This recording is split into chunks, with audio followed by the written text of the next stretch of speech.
So today I'm going to be talking about is it the culture shock?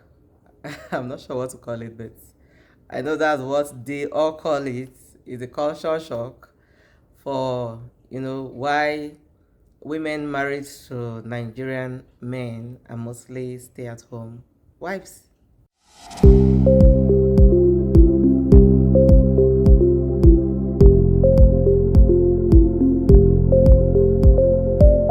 Women that are married to Nigerian men, or let me say Nigerian men, because I am married to a Nigerian man. So for Nigerian women married to Nigerian men, why most of them end up being stay-at-home wives here in South Africa?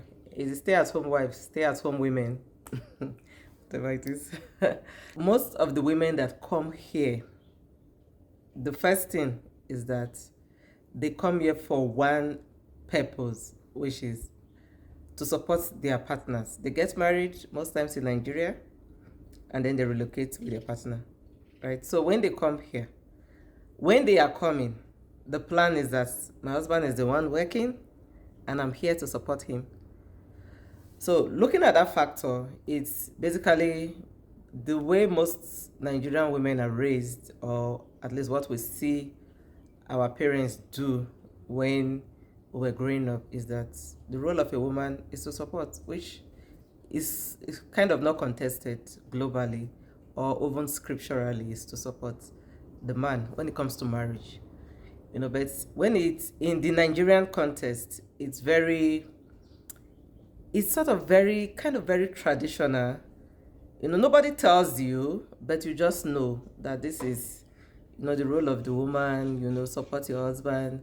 And then for those that are very appreciative husbands, it's a perfect role. You guys are fine. You know that you are together, you are one, right? So most of the time in an ideal marriage, most of the women coming have somewhere behind their mind that is what they are coming to do, right? So coming to South Africa, for the women, most women are not strategic.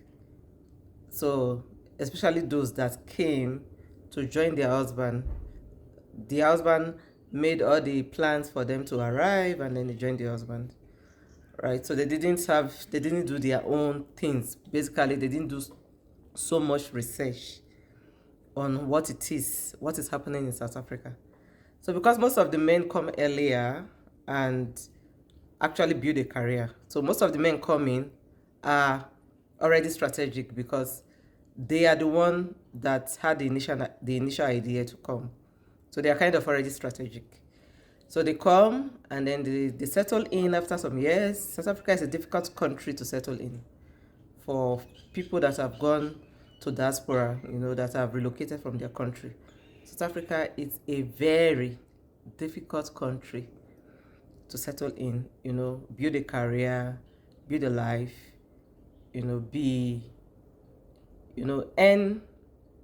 some good money. It's very difficult for foreigners, for foreign nationals. So when they eventually settle in, which would take an average of about 10 years, 10 to 15 years basically, to get that break, to know that, okay, you are confidently secured an employment, or if you are doing business, you are fine. It takes such a long time.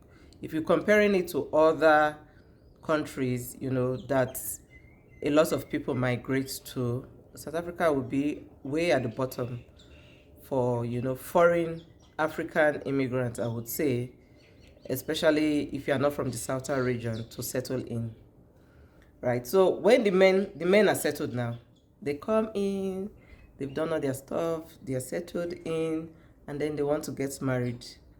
Most times they look back home, as it is everywhere. Some of them marry, South Africans, but most times they look back to where they are coming from, right? They get somebody and then they get married. Now the woman wants to come, right? So you move in with him, you come on a spousal visa, or sometimes they come on the school routes, they come through that. those two parts, either they come as spouse or they come with via the school route, right? So they come in and then they settle in. Basically, they take up the wife duty, right? So these two visas you come in with doesn't really allow you to work. So you come as a spouse with a spousal visa, and then if you must work, you have to apply for work permit or for the critical skill work permit. Or if you come through the school route, the same thing, you have to apply. If you fall under the critical skill area, after whatever program you are doing, you have to apply for critical skill permit. If you don't fall under it, then it becomes a major problem for you to get a job. So right, so even if you fall under it, right, you take it and then you apply for critical work permit or the general work permit, which is the general work permit is very difficult to get, as it was before the new regulation that is, that they about to gazette right now. It's very difficult to get a job. So you are now in the country supporting your spouse, right? You unintentionally take up the role of a stay-at-home wife. You now have kids. So you come, the first year, it can be very depressing as well. So you come in, some people see it as, here in South Africa, most South Africans see it as the baby girl life. Nigerian women are lazy, they are not as industrious as South African women. And there are so many, misconceptions going on. I've witnessed it personally, and you become that woman that you stay at home. Then after some time, you almost like okay, take a step back and say, okay, this is where I find myself, so I must make my home work. And then you just look for the side hustles. At this point, actually, most women play that role. The men at some point become frustrated because they almost like, even if you contribute, you are not contributing significantly, financially. And then we live in a country where you have men and women. South Africa, when they are married, they contribute almost 50-50, 60-40, and then they grow faster, right, as a family, because now they have more income coming in.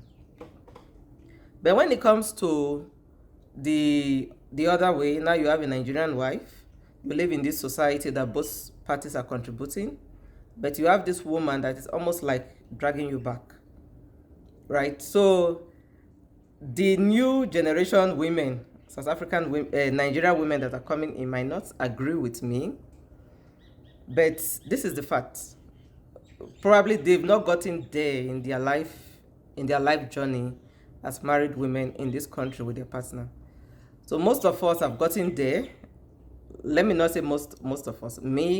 I myself, because I've stayed in this country for 11 years plus now, and I've stayed here as a married woman, basically from the very beginning. And I've seen my peers, my people that came in the same time with me, or people that came in before me. These are educated women with master's degrees, right, that are married and are in these conditions.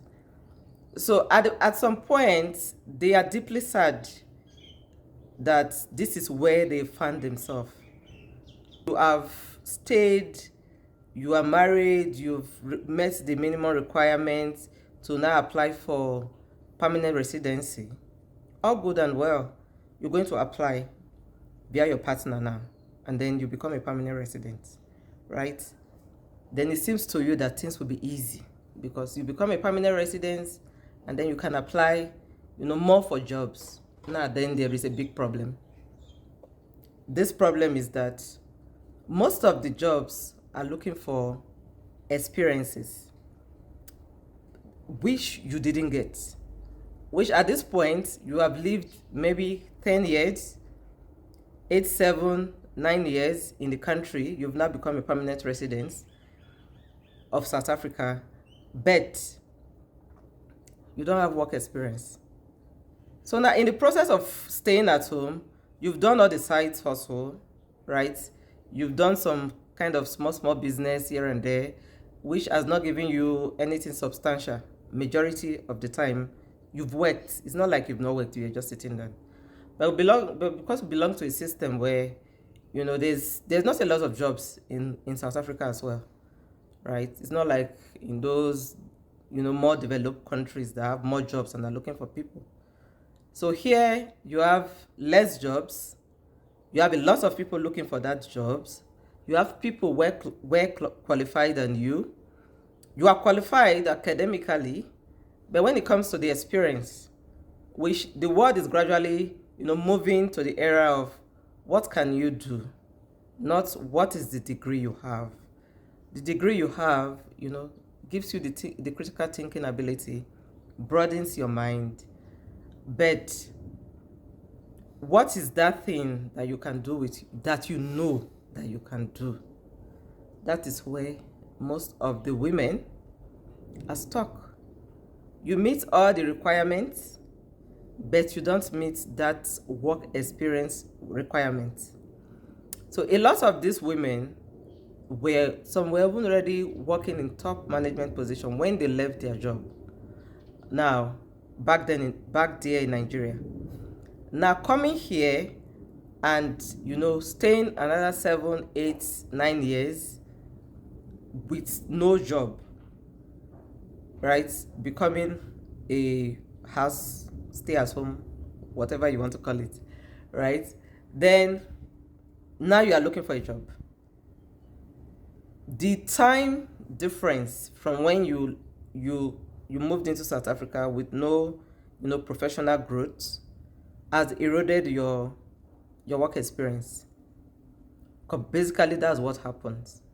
So you have to now either, at this point, you're trying to pivot to other area, not necessarily what you were doing before and all that, but really there is nothing coming up. In Nigeria, it will not necessarily be the same, because you didn't relocate, so you didn't uproot your life from that region to another place. So you'll be continuing what you were doing. You got married and you continue what you were doing. Most South African women are not even as educated as the foreign women in South Africa.